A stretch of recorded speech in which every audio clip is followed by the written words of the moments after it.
Because sabi nga po nila, time is the greatest gift you can give to anybody.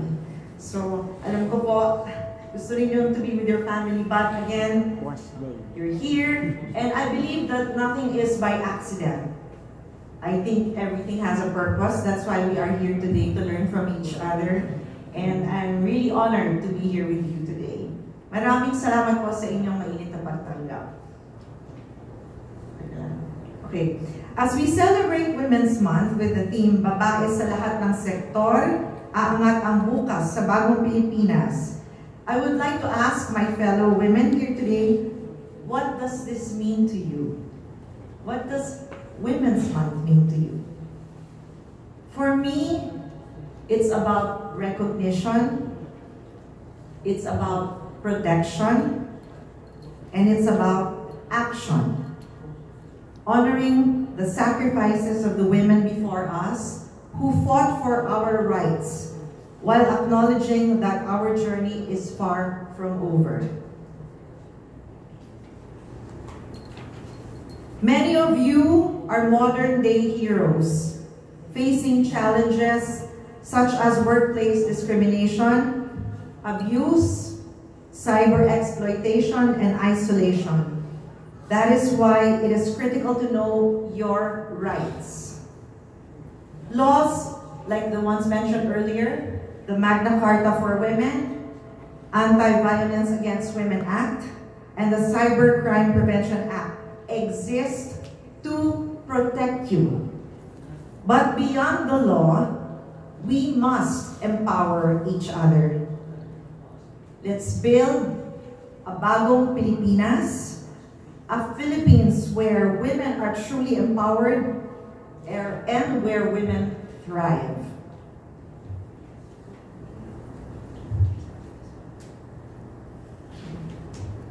I'm here today not just as a public servant, but as a fellow Filipino who understands the sacrifices you make every day.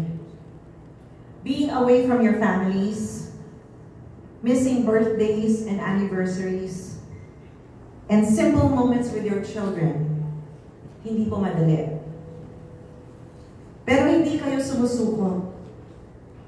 Lalo na po ang mga nanay, na katulad ko, wala po tayong karapatang sumuko.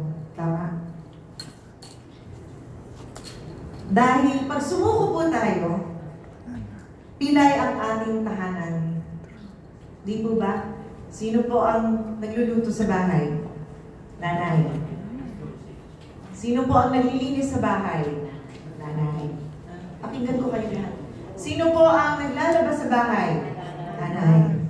Sino po ang nagluluto ng pagkain sa bahay? Nanay.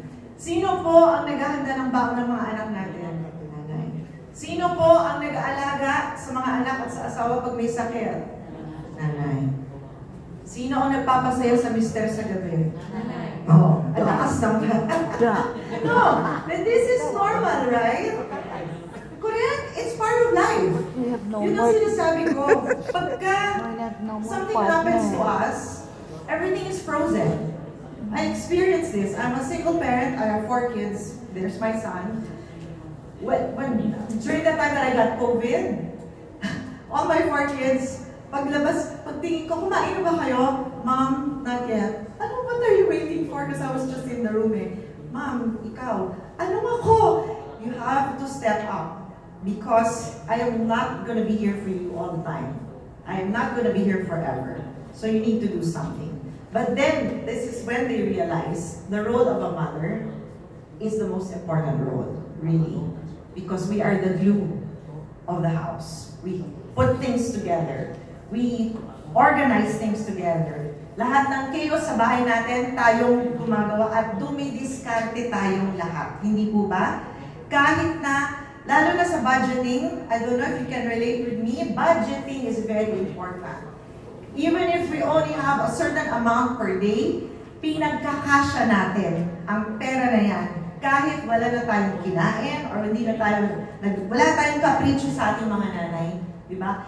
As long as masaya yung mga anak natin, nakakakain sila 3 beses sa isang araw, at hindi mo sila nakikitang malungkot. Lahat gagawin ng nanay, di ba? Lahat.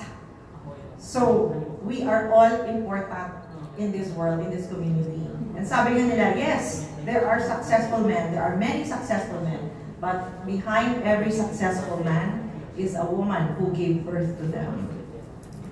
Tama po? Magano lang mga women. Okay lang po. So,